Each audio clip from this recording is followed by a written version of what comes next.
Nih, dari mana kamu? Ya Isa memandang heran wajah putri kesayangannya yang datang tanpa mengucapkan salam. Ini di luar kebiasaannya, apalagi sekarang sudah pukul 22 pas. Sudah terlalu larut bagi seorang gadis keluyuran. Nyai Aisyah tidak langsung memarahi Ningsara. Dia akan selalu menanyakan kenapa hal itu terjadi. Ningsara hanya menggelengkan kepalanya, berusaha menahan amarah yang membakar jiwanya.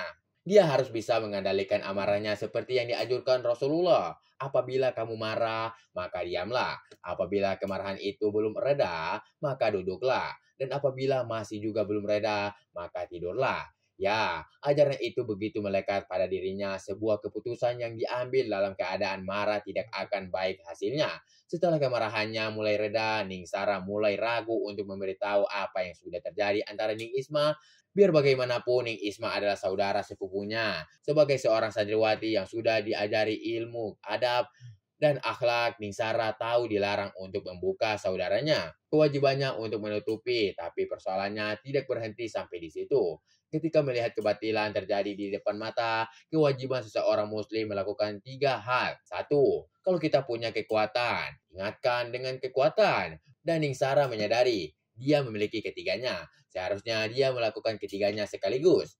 Nih, kenapa kamu tidak menjawab pertanyaan Umi? Tanya Nyai Aisyah, dia sangat hafal perangai anaknya ini. Tidak akan ada yang bisa disembunyikan darinya, walaupun itu hal terkecil sekalipun. Nyai Aisyah terlihat dengan jelas bayang-bayang kesedihan yang berusaha keras ditahannya. Tidak ada apa-apa, Umi. Aku tadi dari kamar santriwati untuk memberi mereka sedikit pelajaran ilmu alat, terutama mereka yang mengalami kesulitan dalam proses hafalan. Jawab Nisara pelan, dia tidak berani menatap wajah ibunya. Semua rahasianya akan terbongkar dengan mudah saat melihat kejernihan bola mata Nyai Aisyah.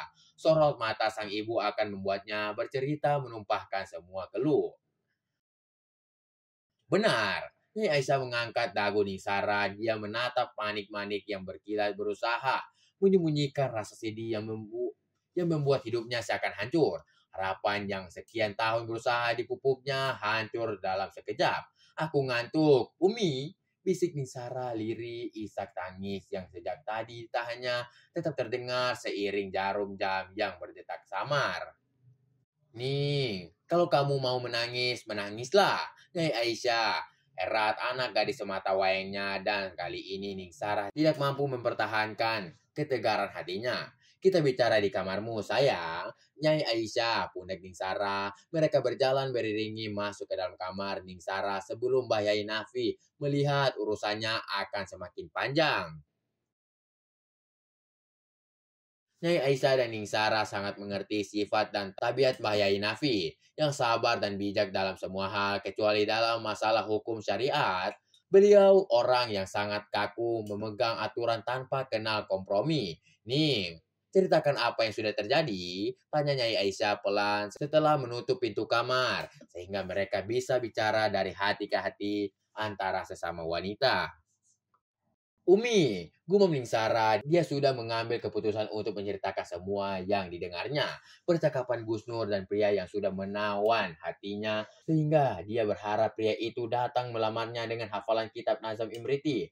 Ning Sara tahu ayahnya Mbak Yai Nafi akan lebih menerima seseorang santri yang bisa menghafal ilmu syaraf, karena setelah bisa menghafal ilmu syaraf, maka dia akan bisa membaca kitab kuning yang membuat berbagai macam ilmu yang ditulis. Itu syarat mutlak dan selalu ditekankan pada Ningsara, anak semata wayangnya.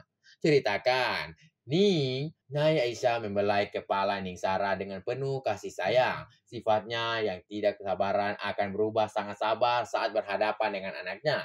Perlahan dan sangat berhati-hati, Ningsara menceritakan apa yang didengarnya tanpa ada satu kalimat yang dikurangi maupun ditambah. Ningsara harus memuji ingatannya yang luar biasa sehingga dia bisa mengingat semuanya. Daya ingatnya memang sudah terasa sejak dia berusia 5 tahun dan membuat kedua orang tuanya takjub. Juga para guru yang terus-menerus memujinya sehingga mereka kehabisan kata untuk terus bisa memujinya. Nyai Aisyah mengatur nafasnya perlahan, berusaha mengendalikan perasaannya yang berkecamuk tidak menentu.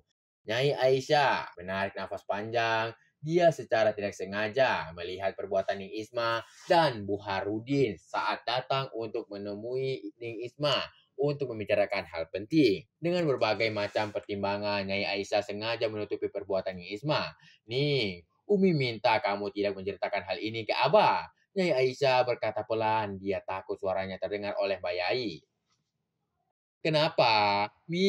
Tanya Ning Zara, dia sudah menduga perkataan dari Nyai Aisyah akan seperti itu. Abah dan Gus Maimun, Pak Demu pasti akan murka dan mengusir mereka. Kalau sampai itu terjadi sama artinya akan memberi kepada kita semua. Kamu tahu bagaimana sifat Abah dan Gus Maimun terhadap anak-anaknya, keras dan tidak kenal kompromi.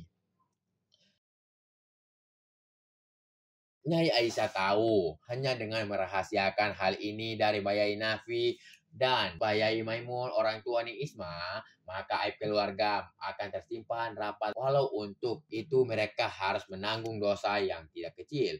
Ya Umi, insya Allah aku akan merahasiakan ini dengan cara mengambil beasiswa ke Universitas Al-Azhar di Kairo. Apa hubungannya menutup rahasia ini dengan kamu kuliah di Al-Azhar? Nih, tanya Nyai Aisyah terkejut. Dia sangat menentang anaknya meneruskan kuliah di Universitas Al-Azhar. Walaupun Ning Sara sudah mendapatkan tawaran beasiswa. Tidak, jarak Mesir dan Indonesia sangatlah jauh. Berpisah sekian lama dengan anak sematawayangnya, membayangkannya saja sudah membuatnya panik ketakutan. Umi, aku hanya ingin menuntut ilmu yang lebih tinggi lagi. Jawab Ning Sara, dia tidak berani mengatakan alasan yang sebenarnya. Ya, dia hanya ingin melupakan pria yang sudah mengkhianatinya. Kamu sengaja pergi karena menolak Somad sebagai calon suami kamu? Ning, terkanyai Aisyah, walau sebenarnya dia curiga diam-diam Ning Sara mencintai Baharudin, santri. Itulah alasan sebenarnya Ning Sara bersikeras menolak perjodohan dengan Somad dan keinginannya untuk meneruskan kuliah ke Al-Azhar adalah karena merasa dikhianati pemuda itu. Nalurinya sebagai ibu tidak akan pernah bisa dikelabui. Umi, hal itu sudah pernah kita bahas, jadi tidak perlu lagi kita bahas. Aku mau tidur Umi, besok aku akan sibuk. Ning Sara menatap Nyai Aisyah, tekadnya untuk pergi sudah tidak bisa dicegah. Baiklah, tidurlah. Nyai Aisyah kening Ning Sara sebelum meninggalkan kamar. Sekali lagi Nyai Aisyah menoleh ke arah Ning Sara sebelum gadis itu menutup pintu kamarnya.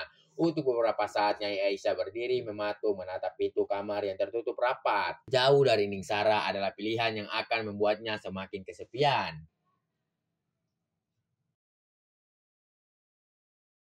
Nyai Aisyah melangkah gontai ke dalam kamarnya. Bayai Nafi sudah tertidur lelap dan tepat jam 2 dini hari Bayai Nafi akan bangun untuk melaksanakan ibadah malam yang rutin dilakukannya sejak remaja. Hal yang membuat Nyai Aisyah merasa cemburu begitu besar kecintaan Bayai kepada Allah sehingga sering mengabaikan dirinya sebagai seorang istri.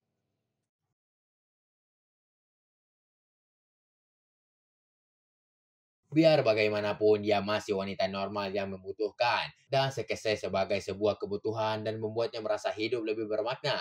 Sayang, Bayai Nafi. Bayai lebih asik dengan amalan ibadahnya dan juga membaca kitab kuning yang tebalnya berjilid-jilid sehingga dia lupa dengan kewajibannya yang lain.